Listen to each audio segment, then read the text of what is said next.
Hello বন্ধুরা, চলে এসেছি নতুন ভিডিও নিয়ে। Welcome to my channel. আজকে গেছিলাম আমরা একটা 0.8 টনের ব্লু স্টারে এসি ইনস্টলেশন করতে। এটা ফ্লিপকার্ট থেকে পারচেস করা ছিল, ফ্লিপকার্ট ইয়া কোনো অ্যামাজন থেকে পারচেস করা ছিল। তো আমরা সেটাই এখন আনবক্সিং করছি।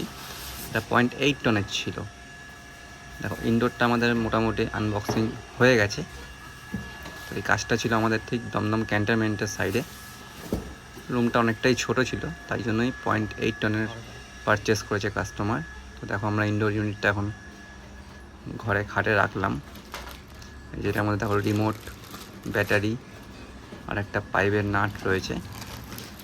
আর নর্মালি ম্যানুয়াল বই যেরকম থাকে সেরকমই রয়েছে। ম্যানুয়াল বই, রিমোট। এবার আউটডোরটা আমরা আনবক্সিং করছি। যেহেতু এটা অনলাইন পারচেস আছে, তো আমরা ভিডিও নর্মালি সব মেশিনেই করে নিই। যদি পাইপ ইনকেস মিসিং থাকে তো আমরা সেই অনুযায়ী রিপোর্ট করি। এটা হচ্ছে আউটডোর। দেখো, ব্লু পিঞ্চ কয়েলে আছে এটা আউটডোর। বিল কোয়ালিটি খুবই ভালো। কোম্পানি, তোমরা জানো, খুবই ভালো কোয়ালিটির মেশিন। কুলিংও খুব সুন্দর হয় মেশিনে। দেখো, আমাদের নর্মালি প্লেট বসানো হয়ে গেছে। প্লেটটা বসিয়ে দেখে মেশিনটা আমি ফিল করছি।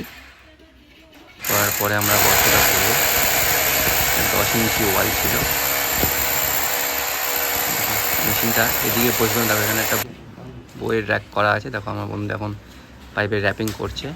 ফ্লাইরিং করা মনে হয় হয়ে গেছে, একটু লম্বা। ফ্লাইরিং করা হয়ে গেছে। এখন পাইপের র্যাপিং করছে, ততক্ষণ আমি হোলটা কাটিং করছিলাম।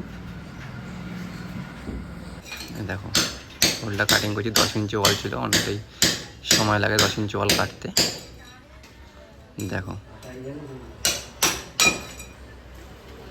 অসুবিধা হলে বল। এখন হোল কাটিং বন্ধু ভিডিও করে দিচ্ছে আমার।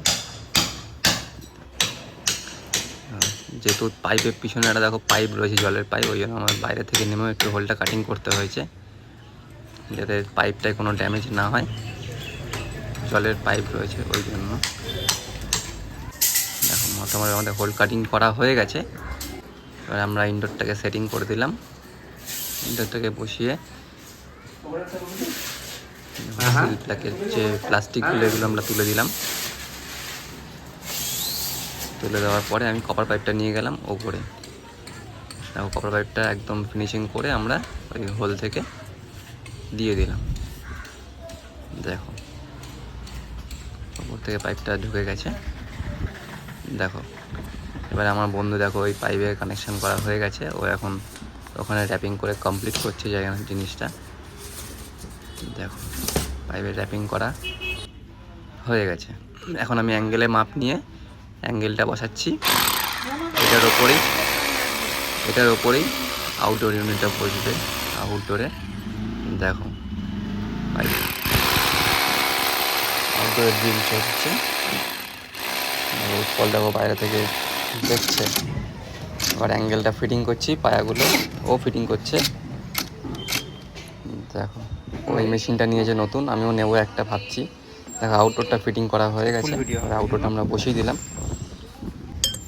এবার আমি পাইপে কানেকশান করছি ফ্লাইরিং করে।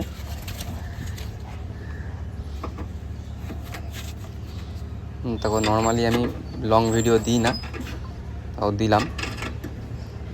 যদি কিছু ভুলভ্রান্তি হয় বলতে ক্ষমা করে দিও। দেখো, এখন আমাদের পাইপ টাইট দেওয়া হয়ে গেছে। 1/2 ইঞ্চি পাইপ কোয়ার্টার চলছে। কোয়ার্টার এখন আমি ফ্লাইং করবো, এতে ফ্লাইং করছি। দেখো, মেশিন খুব ভালো মেশিন, 0.8 টন। যেহেতু মেশিনটা ছাদে বসানো আছে, সার্ভিসিং করতেও ভবিষ্যতে খুব সুবিধা হবে। যে টেকনিশিয়ান আসবে সে যখনই আসুক, সকালে আসুক, দুপুরে আসুক বা সন্ধ্যের দিকে আসুক, তার কাজ করতে খুবই সুবিধা হবে। দেখো, আমাদের কাজটা মোটামুটি কমপ্লিট হয়ে গেছে। বাইরে সিমেন্টিংও হয়ে গেছে। পাইপ লাইনটা দেখো, দেখে কেমন লাগছে জানিও, ভালো হয়েছে কি না কমেন্ট করো তোমরা। ইনডোরে পজিশন। Thank you. ভালো লাগলে সাবস্ক্রাইব এবং লাইক করে দিও একটা।